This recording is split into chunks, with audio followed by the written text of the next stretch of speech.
कहानी तरंग का आकाश। सबके अपने अपने कारण थे। नीलोफर को अपना कार्य पसंद था क्योंकि वेतन अच्छा था। मधु को संसार भर के अनेक स्थलों पर घूमने का आकर्षण।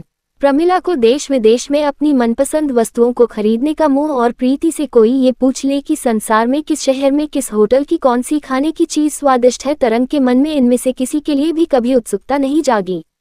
उसने तो एयर इंडिया में एयर होस्टेस की नौकरी के लिए आवेदन ही इसलिए दिया था कि उसके मन में बादलों के बीच पृथ्वी से ऊपर उड़ने की इच्छा बचपन से ही थी। इसी कारण जब दूसरी एयर होस्टेस अपने अपने कार्य से थक जाती तो वह अपने स्थान पर तरंग को सदा आगे कर देती।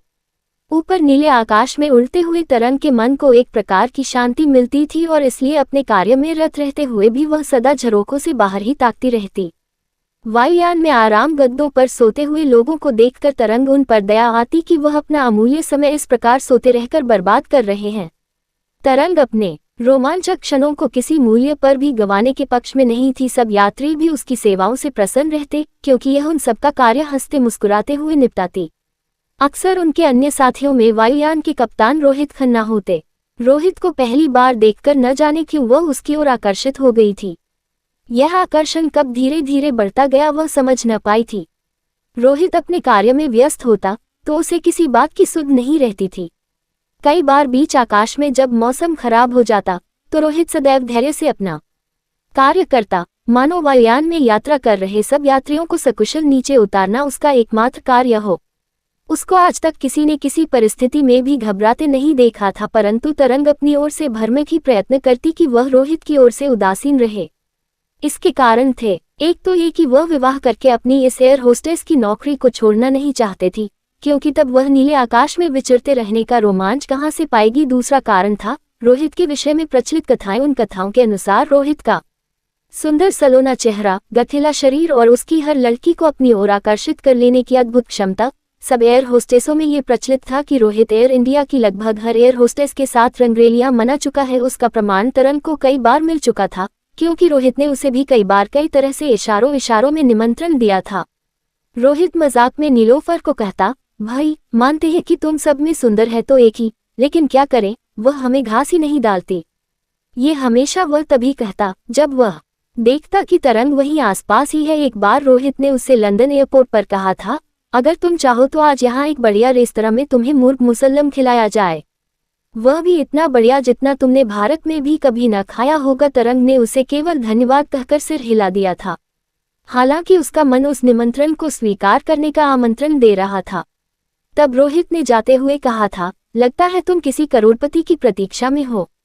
उसी शाम सब एयर होस्टेसों ने मिलकर लंदन में एक नाटक देखा था। केवल प्रीति उसके साथ नहीं गई थी। मधु ने कहा था, लगता है हमारे रोहित खन्ना आज प्रीति को मुर्ग मुसल्लम खिलाने ले गए हैं। सुनकर तरंग को बुरा लगा था क्योंकि उसे लगा था कि रोहित इनमें से सबको मुर्ग मुसल्लम की दावत करवा चुका है। तब नीलोफर ने कहा था, तरंग तुम पर तो हमारे कप्तान जी जान से मरते हैं, फिर भी तुम उनके साथ किसी दावत पर नहीं गई हो। तरंग इस आकस्मिक प्रश्न से घबरा गई थी, परंतु इससे पूर्व कि वह कोई उत्तर देती प्रमिला बोल पड़ी, अरे भाई तरंग को 2-4 दिनों की दोस्ती नहीं चाहिए। रोहित तो किसी लड़की के साथ 5वीं बार जाता ही नहीं और इधर हम है कि उसकी याद में आहें भरती रहती हैं। तरंग के मन में इस तरह की बातें सुन सुनकर टीस सी उठती।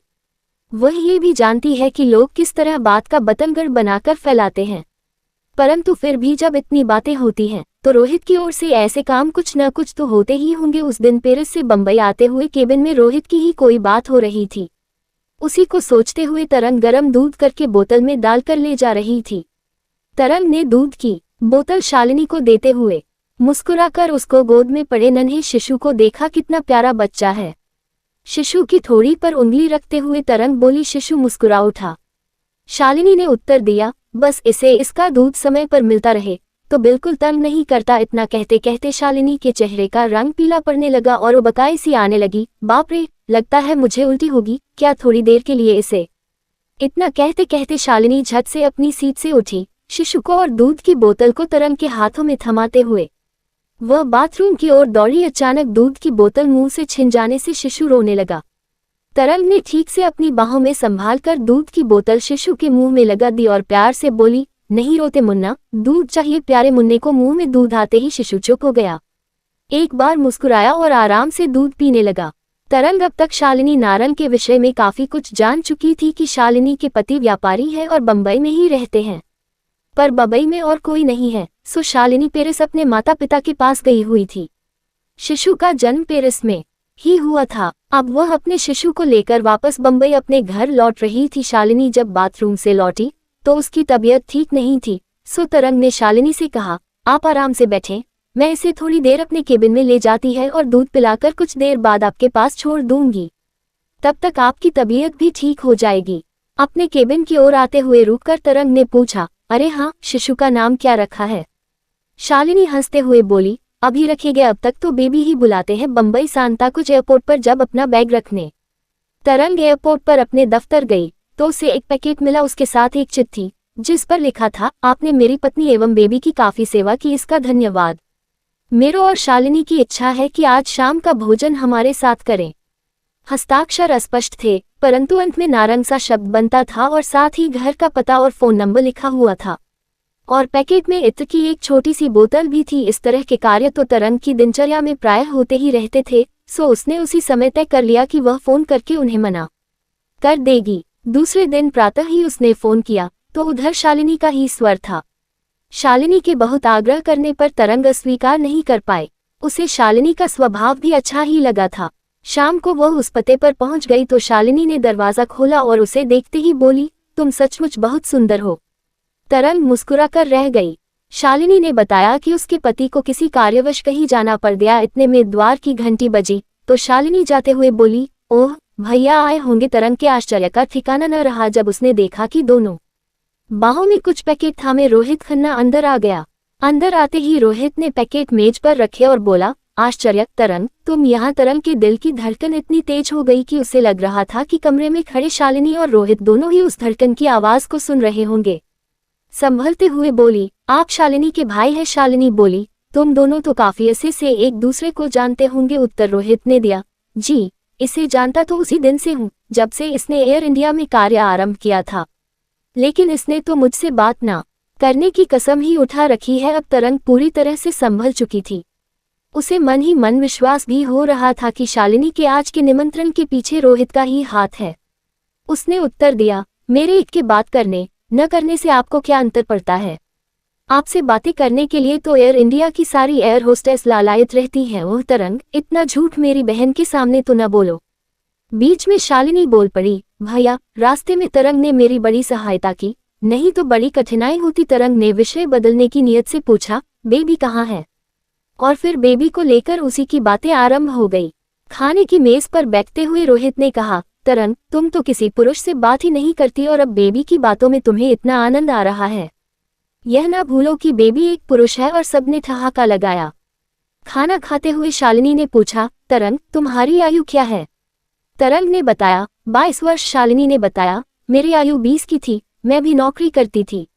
नौकरी का अपना आनंद है, परंतु पत्नी बनने का आनंद भी उससे कम नहीं, विशेष रूप से तब जब ऐसा जीवन साथी मिले जिससे प्रेम हो। लेकिन मैंने तो कभी विवाह के विषय में सोचा ही नहीं, कहकर तरंग शालिनी की ओर देखने लगी। रोहित थोड़ा गंभीर हो गया, बोला, तरंग तुम सच मानो या न मानो, जब से तुम्हें देखा है मुझे कुछ हो गया है। तुम दूसरी लड़कियों से भिन्न हो। एयर होस्टेस बनकर अधिकांश तो बाहर जाकर कुछ समय आनंद लेने में विश्वास रखती हैं, परंतु तुम्हारे विषय में मैंने आज तक ऐसी बात नहीं सुनी। यकीन मानो, जब हम सब कप्तान एवं अन्य सहयोगी छुट्टी के समय बैठकर गप्पे मारते हैं तो सबकी बातें होती हैं। सो सबके विषय में कुछ न कुछ पता रहता ही है। तरंग ने मुस्कुराकर रोहित की ओर देखा और बोली, अच्छा रहने दो, मेरी और तारीफ न करो। फिर इधर उधर की बातें होने लग गईं। रात अधिक हो गई थी, सो शालिनी ने कहा, तरंग अकेले मत जाओ, भैया तुम्हें कार में छोड़ देंगे। तरंग देख रही थी कि यह सब पूर्व नियोजित सा हो रहा था, परंतु कोई चारा भी नहीं था। कार में दोनों चुपचाप बैठे रहे तो रोहित ने चुप्पी तोड़ी, अगर इजाजत हो तो थोड़ी देर पास वाले पार्क में घूम ले। तरंग अपने में खोई हुई थी, उसने हामी भर दी। रोहित ने कार किनारे रोक दी। बाहर चारों ओर चांदनी बिखरी हुई थी। पार्क में घूमते हुए रोहित ने तरंग का हाथ पकड़ लिया। तरंग मना नहीं कर सकी। आज उसके दिल की धड़कन उसका साथ नहीं दे रही थी। उसने भी तो कभी ऐसा ही सपना देखा था कि रोहित उसका हाथ अपने हाथ में लेकर ऊपर नीचे आकाश पर उड़ रहा होगा। वही ख्वाब आज सच हो रहा था। हरी हरी धूप पर चांदनी के प्रकाश में उसे यही लग रहा था मानो रोहित उसके साथ आकाश में उड़ रहा हो। उस निद्रा की स्थिति को तोड़ा रोहित ने, तरंग, तुम्हें देखने के पश्चात मुझे किसी की का साथ कभी पसंद नहीं आया। जब तुम शुरू में आई थी तो यही लगा था कि तुम भी कुछ दिन आनंद मनाने के लिए एयर होस्टेस बनी हो, परंतु मेरा भ्रम टूट गया। तब से मैं तुम्हें पत्नी रूप में पाने को व्याकुल रहा हूँ। अगर तुम्हें स्वीकार हो तो ठीक, वरना मैं आज के बाद तुम्हें कभी तंग नहीं करूंगा। और तरंग सोच रही थी कि जब उसके मन की सारी बातें स्वयं रोहित ही कह रहा है तो वह इसे अधिक क्या कहे। चुपचाप समीप खिसककर उसने अपना सिर रोहित की सीने पर टिका दिया।